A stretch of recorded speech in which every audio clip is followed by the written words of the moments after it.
So today mga kaibigan, kumusta po? Kakatapos lang natin mag-ayos ng printer. At ipapakita ko sa inyo mga kaibigan kung paano nga ba mag-produce ng high quality na photo, no?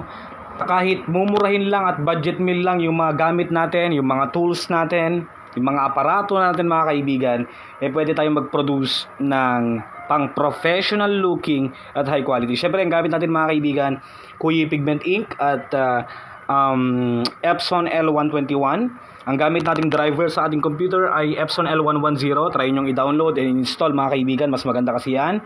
Ang gamit nating papel is RC Kuyi, RC Satin Photo Paper mga kaibigan.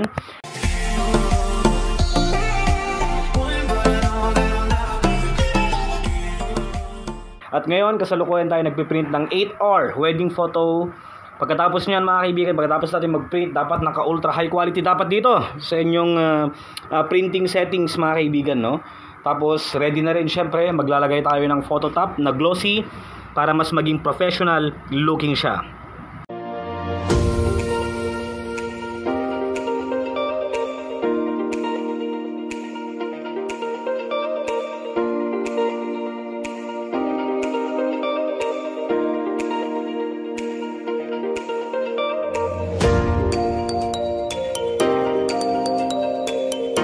So ngayon, mag-print lang muna tayo mga kaibigan. Kasalukuyan na nagpiprint yung isa.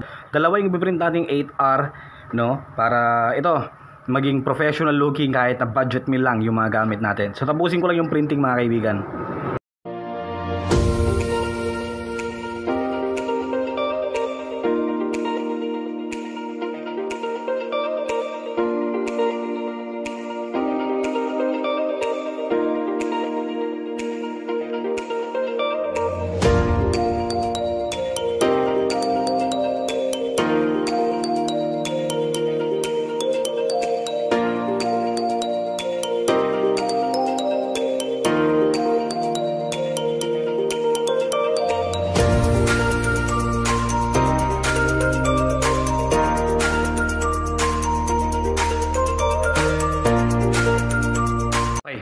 So mga kaibigan, check nyo kung gano'n siya kaganda.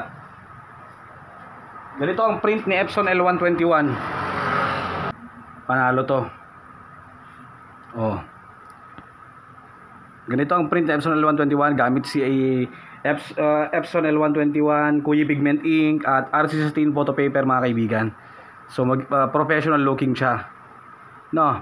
Ngayon, mas magiging professional looking pa siya once na maglagay tayo ng photo top. Maglagay naman tayo ng photo top mga kaibigan. Basta ang settings nyo lang is syempre dapat ayun, yun nga, Epson L110 dapat sa yung driver ninyo para makapag-print kayo ng super high quality doon. Tapos syempre mga kaibigan, i-enhance nyo rin yung photo. Dapat marunong din kayo mag-enhance ng photo. AI ang ginagamit ko, cellphone lang din mga kaibigan. So maglagay lang tayo mga kaibigan ng photo top. Ang gamit nating photo top ay glossy, QAF, no? Link will be on the description below lahat ng mga materials na ginagamit natin. Pwera sa laminator.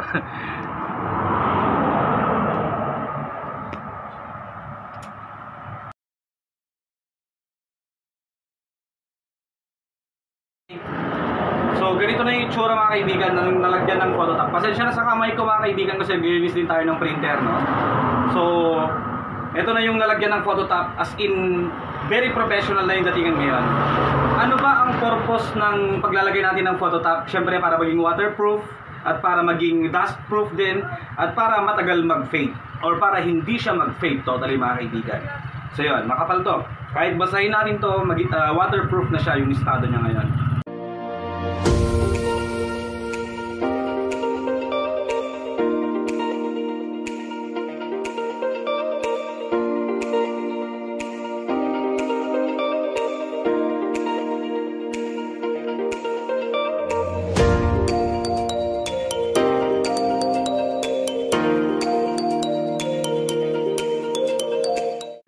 So check niyo mga kaibigan yung final output natin. With photo top na yan, glossy photo top.